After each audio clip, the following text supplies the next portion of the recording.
Welcome back. This is our fifth lecture on chapter 9. So we're picking up with multi-gene traits. There are continuously varying traits in humans that we didn't see in something like Mendel's peas. So remember Mendel's peas, you had short or tall plants, but as you're familiar with, there's varying heights in humans. So how do these exist? These exist via multi-gene traits. So multi-gene traits are also commonly called polygenic traits, poly meaning many. And so this is any sort of trait that's influenced by many genes, more than one. So two or more genes are going to influence these kinds of traits to come together to create that characteristic.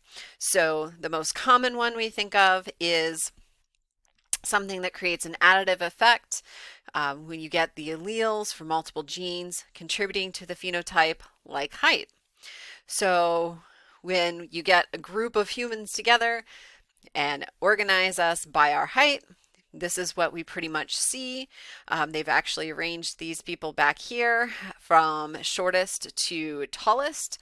And what we see, there are very few people in the population that are on the short end, very few people in the population on the very tall end. Most of us are right here in the middle area of height. But even though we get the same shape every time, we know that height is one of these multi-gene traits.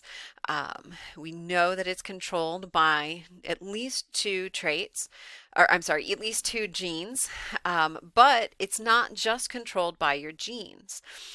We know that people today are taller than the previous generation or the generation before that. So parents and grandparents. And a lot of that has to do with current food availability and nutrition. So our exterior environment can also influence our traits. Oh, I meant to warn you about this slide. Yeah, creepy eyes. So eye color is another trait that is a multi-gene trait. So we get these wide variety of colors of eyes, everything from very, very blue to dark, dark brown. So how does that happen? Well, it's a combination of at least two genes. So if you've ever heard of that story of two brown-haired, brown-eyed parents having a blonde-hair, blue-eyed child, it is actually possible because eyes are a multi-gene trait. So this Punnett square, and I'm never asking you to do a Punnett square like this for a multi-gene trait, but this is to show you how two people with brown eyes can end up with a blue-eyed child. It's rare for two brown-eyed people to have a blue-eyed child, but it is possible because you can have an individual who is heterozygous for both genes. Both individuals have to be heterozygous for both genes in order to have this happen. But if you look in the Punnett square, we've got possibilities for homozygous dominant. We've got possibilities of getting that heterozygous just like the parents, but also combinations like heterozygous for one, homozygous for the other. And this is what gets us the variety. So this one is going to get you like greens and lighter blue, green colors. And if you get all of the recessive genes, if you get homozygous recessive for both sets of genes, that's how you can get a blue-eyed child from this couple. Again, it's rare. You can see it's 1 in 16 chance of having it happen, but it can happen. So eye color is a multi-gene trait.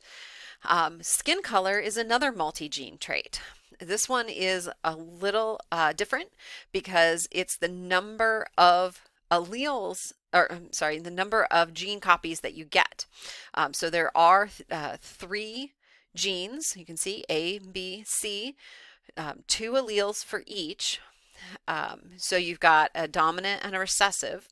The recessive genes, if you get all recessive copies, what you get is basically you're not producing any melanin. That's what these genes are doing.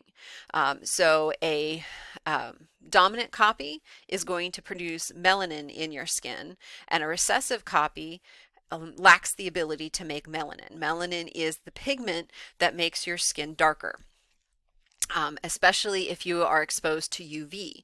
That's what melanin is for. It's actually to protect us from UV light. So if you inherit all recessive genes, you can see on this end of the spectrum, very, very fair light skin. If you're someone who has this set of genes, you probably are pretty familiar with it. You're probably someone who, as soon as you walk outside, you burn with very little sun exposure. Then you've got, as you can see, different combinations of these sets of genes get you different amounts of melanin. And so as you get more of those melanin pigment genes, your skin becomes darker and darker until you get someone like down on this end where they've got all 6 of their genes producing melanin. And we get very dark skin pigments going on. But an individual down here with all of those genes active are going to be incredibly protected against UV radiation. And we see that individuals who have these higher numbers of genes with melanin production are generally going to be people who live closer to the equator because they're exposed to sunlight more often versus this is actually, it seems to be a genetic mutation that we started getting recessive copies built up because as you move farther north, you actually need to be able to get exposed to more sunlight in order to produce more vitamin D. All right, so you also have behavioral traits we found that are influenced by multiple genes. One of the ones that is more recently been discovered is related to autism. So some of you may be familiar that autism is a developmental disorder that seems to be tied to numerous gene alterations. We know that there may be anywhere from 10 to 20 or maybe even more than that genes involved with this condition. And so they're, anywhere from, 10 to maybe 30. We're not exactly sure because we're still heavily studying this, but these genes have alterations in them that lead to changes in behavior. And this actually helps explain why the symptoms and the intensity of the symptoms of autism vary widely in between individuals because these changes are being influenced by the interactions between these genes and the number of changes and so on. All right, so we're going from multiple genes influencing one trait to the opposite. Sometimes we get what we call a pleiotropy. This is where we get one gene influencing multiple traits. So just one gene doing its job and influencing multiple things. So we talked earlier in the semester about sickle cell disease, just briefly, and so we're going to be talking about that now because there is a pleiotropy, a gene related to sickle cell disease. So sickle cell disease is caused by the malaria parasite. So here you can see the parasite in some red blood cells in an individual. And sickle cell disease, what happens is it is a mutation in the genes for coding for hemoglobin. And when you get the mutation, instead of getting normal shaped red blood cells, you get these sickle cell shaped, say that 5 times fast, shaped red blood cells. So they're not the right shape for the function of the red blood cells. So what is the pleiotropy? Well, the pleiotropy is this red blood cell gene. So if you are a normal hemoglobin producing individual, so you have normal hemoglobin, your homozygote for the normal version of it, which would be big A, what you're going to get is all normal red blood cells. The thing is that having this condition means that you're going to be susceptible to this parasite because malaria parasites actually love normal red blood cells. That's what they will infect. If, though, you have a copy of the sickle cell gene and some of your cells sickle, and your other copy is the normal gene, making you a heterozygote, you'll produce some sickle cells, but not enough to create the sickle cell anemia disease. And what this does is it actually gives you immunity to malaria. Individuals who are heterozygous for the sickle cell gene very rarely contract malaria because the parasite cannot infect these sickle cell red blood cells. So what does that mean for someone who inherits both copies? Well, if you inherit both copies of the sickle cell gene, all of your red blood cells will be sickle celled. So you'll get all of your red blood cells in this shape. You do get immunity to malaria. Again, next to no one who is a homozygote for the sickle cell gene has contracted malaria. The downside is you will have sickle cell disease, so you will suffer from sickle cell anemia. So you'll have the weakness, the pain, all of the things that come along with that disease. But this is how we get a Plio Tropi. So you get the gene coding for your red blood cell shape, and then the second effect is whether or not you're susceptible to malaria.